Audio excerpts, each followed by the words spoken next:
ዘ ሳይኮሎጂ ኦፍ ስንፍና ከሚለው መጽሐፍ የተወሰዱ አንዳንድ አባባሎች።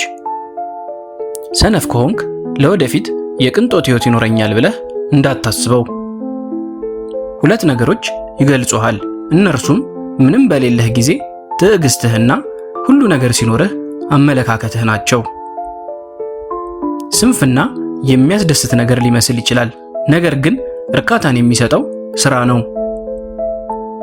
ዝም ብሎ መቀመጥን ልምድ አድርገው ከመቀመጥ የሚገኘውን ምቾት እያጣጣሙ ያሉ ሰዎች በመጨረሻም ለዚህ ድርጊታቸው ከፍተኛ ዋጋን ይከፍላሉ።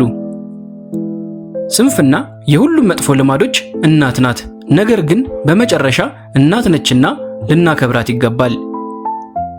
ዛሬ ላይ የምታደርገው ነገር የወደፊቱ ማንነትህ የሚደሰትበት ነገር ሊሆን ይገባል። ስንፍና የለውጥ ጠላት ነው። እናም አሁን ባለህበት የምቾት ስሜት እንዲሰማህ የሚያደርግ ኃይል ነው።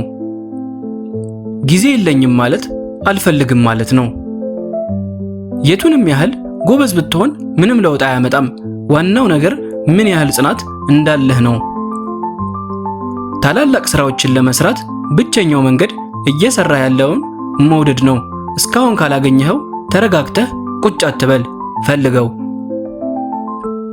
ተነሳሽነት እንድትጀምር የሚያደርግህ ነገር ሲሆን፣ ልማድ ደግሞ እንድትቀጥል የሚያደርግህ ነገር ነው። አትጠብቅ። የምትጠብቀው ጊዜ መቼም አይመጣም። ካለህበትና እጅህ ላይ ባለው ነገር ጀምር። ስራ በተጠገረረ አይደለም።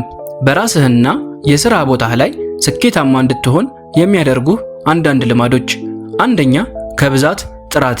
የተመረጡ ስራዎች ላይ ይበልጥ ትኩረት አድርገህ ስራ።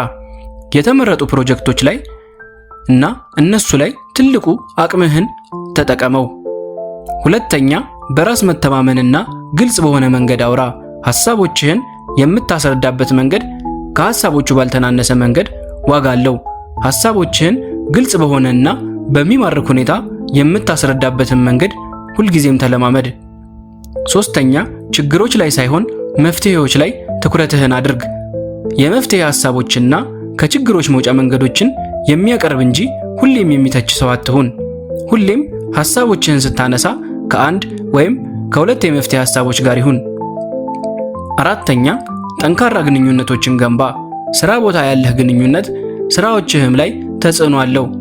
የምታውቀውን ማሳየት፣ ማገዝና የሌሎችን ልፋት ማድነቅ ሁልጊዜም ቢሆን ልምድ ይሁን። አምስተኛ፣ ጎበዝ የሆንክበት ላይ ትኩረት አድርግ። የማይሆን ከሆነ አይሆንም የማለት አቅም ይኑርህ። ከዓላማህ ጋር የሚሄዱትንና ጎበዝ የሆንክባቸው ላይ ትኩረትህን አድርግ። እንድታድግ የሚያደርጉህና አቅምህን የሚያሳዩ ፕሮጀክቶች ላይ በፈቃደኝነት ወይም በነፃም ቢሆን ተሳተፍ። ስድስተኛ፣ ድንበሮችህን አስቀምጥና እሱን አስጠብቅ። ካለ እረፍት መስራት ማለት ምርታማ ነህ ማለት አይደለም። ይልቁንስ በድካም የአገልግሎት ዘመንህ እንዲያጠር ያደርጋል። በሥራ ቀኖችህ ገደቦች ይኑርህ። ሥራ ላይ ባለህበት ሰዓት ደግሞ ሰዓትህን በአግባቡ ተጠቅመህ ሥራ።